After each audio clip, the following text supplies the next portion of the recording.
Hello दोस्तों, कैसे हैं आप दोस्तों। उम्मीद है कि आप सब सही होंगे। जी हाँ दोस्तों, हम बात करेंगे आज भोजपुरी स्टार नीलकमल सिंह की बात करने जा रहे हैं। जी हाँ दोस्तों, बता दें कि एक नया गाना है नीलकमल का।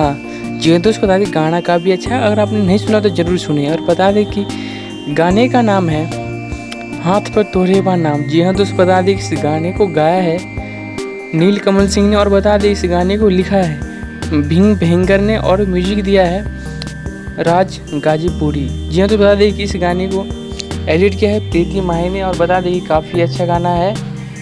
और अगर आपने नहीं सुना ज़रूर जाकर सुनिए। उम्मीद है कि आपको ये गाना पसंद आएगा। जी हाँ, तो बता दें कि इस गाने को speed record Bhojpuri YouTube channel पर अपलोड किया गया है और वहाँ पर जाकर आप सुन सकते हैं।